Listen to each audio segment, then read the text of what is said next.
For those who believe in marijuana and cannabis freedom, the future has never been brighter. Right now, there's an awakening to the benefits of cannabis for medicinal purposes, specifically something called CBD oil.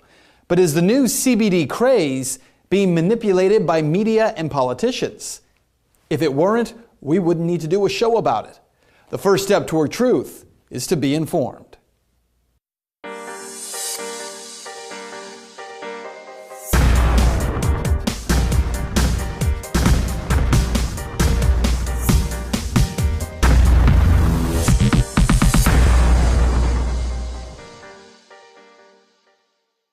The CBD oil. You've probably heard of it by now, thanks to CNN's Dr. Sanjay Gupta.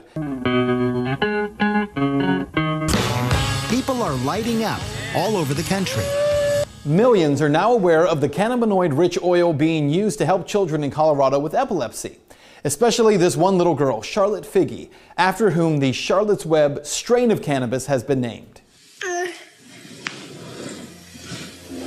It's okay, baby. This is their daughter, Charlotte, having a seizure.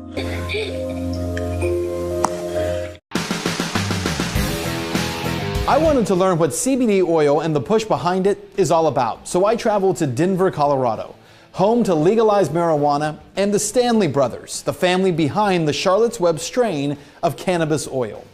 They were the ones to prove in Charlotte Figge's case that CBD-rich cannabis oil can prevent seizures in children. We had this strain that we were actually going to use for cancer patients because studies have shown that CBD helps stops the metastasizing of cancer. So we went ahead and tried it because we knew it was very low in THC, and after she had it a week later, she went a week seizure-free. Yeah, kitty. The child who had had 300 seizures a week was now down to just one every 7 days. Charlotte Figge's life was transformed by CBD oil. Now, to understand what is unique about CBD oil, you have to understand what a cannabinoid is. Now, in marijuana, there are multiple cannabinoids, including THC, CBD, CBN, CBA, and over 160 other compounds in the plant, including terpenes from the plant that create the most effective medicine. Now, to be clear, in order to get a high from cannabis, you need to have a high level of just one cannabinoid, THC. Again, that's just one particular cannabinoid. Now, in the Stanley's case, they began growing cannabis with lower levels of that cannabinoid THC and higher levels of CBD.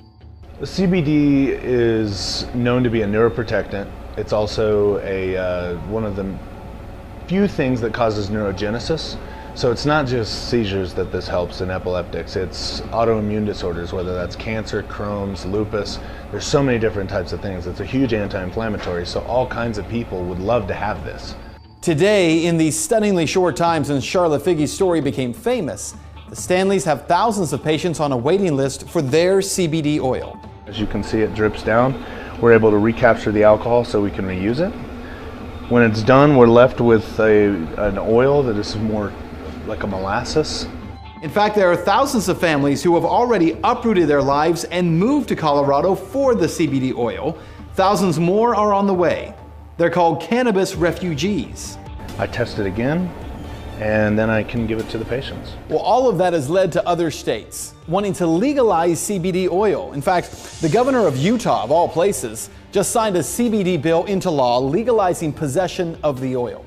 In addition, a bill in Alabama has now passed the legislature. It is awaiting the governor's signature to be signed into law in that state. In fact, lawmakers in Kentucky, Florida, South Carolina, Wisconsin, and many other states either have or will now consider CBD bills just this year. Well, we're, at 20 states right now, so you already have 20 laws on the books that the people wanted or the people's representatives wanted. Well, Mark Slaw has a company in Denver called I Comply, which is fighting to keep small growers compliant with state regulation on marijuana. There are 8 strict guidelines that must be followed. Mark says states are jumping on board with CBD, but not with marijuana. So I think what politicians certainly don't realize when they're trying to play to where the puck was and not where the puck is going to be is that regulating just one compound greatly underserves most of the patients who really need this medicine. So even along the lines of medical efficacy, it simply isn't reasonable. Now, the reality that Mark addresses is how media and politicians are jumping on the CBD train because it doesn't get you high, but they're ignoring some very important medical facts about cannabinoids. I talked via Skype with Shona Bandas about this very issue. Start out by telling me about when you were sick, the level to which you were sick, and what that looked like in your life. Oh, I was, of course, I was diagnosed with Crohn's disease in 2002. And in that first year, I had my first bowel resection. Body was recognizing that something was wrong, and my immune system went into overdrive and essentially attacked itself. Your life starts to go downhill. You're in pain constantly, so you can't even think straight. It's hard to go through your day-to-day life when you're constantly thinking about the pain and how to get rid of it. Shona's condition was so bad that her teeth literally became soft and the roof of her mouth had turned black. She couldn't stand and says she parented her children from the couch. Described like having a stomach flu every day for years, despite all the medications and the doctors. Shona was rotting from the inside out. Shona's breakthrough came when she saw a YouTube documentary, Run from the Cure by Rick Simpson, which explained how to extract CBD and THC oil from marijuana. In 2001, my family doctor informed me that there was nothing more they could do. They had nothing left to try on me, so I was on my own. Shona had started smoking marijuana just to be able to function, but she wasn't getting better. Shona's husband at the time, he wanted to get her a vaporizer, but that vaporizer became the road to so much more. He went and got me a very old-fashioned glass dome vaporizer from the 70s, and I was reading a book, and I pinched off that hose way too long, and oil started forming on the dome. And he went out and got me a spatula, and I started to scrape it out 3 times a day, and I put whatever I could get into a gel cap. And within 3 days, I didn't need the use of my cane anymore to walk, and I started healing quite rapidly. So rapidly that I started to write a journal. That journal would become a book, Live Free or Die. Shona's mantra for her own life and the lives of the people she continues to educate across the country on the benefits of cannabis oil today. But politicians and media are making CBD oil out to be the kind of good kind of cannabis, while arguing that THC is the bad kind of cannabis. Now listen, while that's not how any of this works, that is the case that is subtly being made. As that happens, 2 forces will likely come into play. Keep an eye on. Number 1, in order to push the market away from the small sellers and the harvesters of CBD oil, states, along with the feds, will likely create a regulatory climate that is so difficult to manage that they will, through cronyism, force CBD oil into the hands of a few, which in turn limits supply and then forces the price of the oil to rise considerably. Number 2, big pharmaceutical companies will likely begin putting out a safe and legitimate form of CBD oil. And that is already starting to happen. GW Pharmaceuticals out of Great Britain has been producing Sativex, which is a 50-50 blend of CBD and THC. They have no real research behind whether or not 50-50 is even the right ratio, and they certainly don't include the other terpenes or other chemical compounds from the cannabis plant. So we could see the bone get tossed to the pharmaceutical dog. It's certainly a possibility, but I think if more people take a stand for really descheduling marijuana, regulating it in a manner similar to alcohol to allow adults who are already out there, supply and demand economics, wanting this plant and providing a safe way to be able to provide it, is really the best model to move forward with. So what you need to know is where the U.S. government actually stands on this issue. Cannabis, marijuana. Today, it is still a Schedule I drug. That means, according to our government, it has no medicinal use whatsoever and has a high potential for abuse. Now, does our government really believe that? No.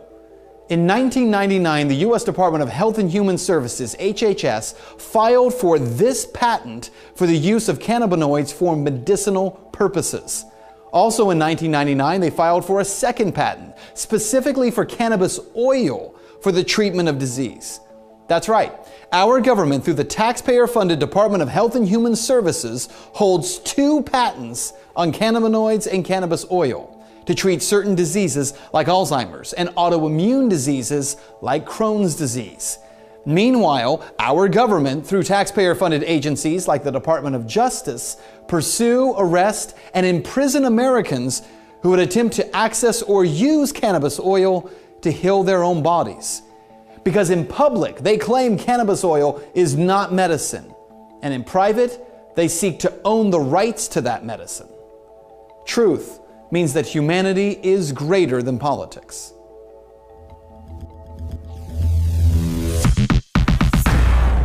All right, so now you've been informed, so what's next? Well, now it's time to get engaged, and you can do that 3 ways. Number 1, you can click subscribe on our YouTube channel. It allows us to send you new content anytime it's created. It's good for that reason, but also it demonstrates to YouTube the value of this kind of content. Number 2, click on the link below that will take you to benswan.com, because there at the end of this story, we have put together an action plan, tangible steps that you can take to actually change the culture on this particular subject. How do you impact or change the culture of the people around you? Well, you do that through confrontation. Gentle, respectful, but confrontation of these issues. The only way we're ever going to change things is if we begin to confront the archetypes that people are building up in their minds. Finally, if you are not contributing to our project yet, I'd ask that you consider doing so. If you go to benswan.com/contribute, there you're going to find how you can help us to create more videos just like this one. This particular CBD video was created through crowdfunding, which means that thousands of people across the country believed in what we were trying to do and contributed hard-earned dollars to help make this happen. It doesn't just happen. And as you know by now, media is just not going to simply talk about this subject in an honest way. If we want truth in media, we have to make it happen. And I'm asking you to partner with us to do so. Go to benswan.com/contribute. Find out how you can stand with us through dollars or Bitcoin. Contribute today.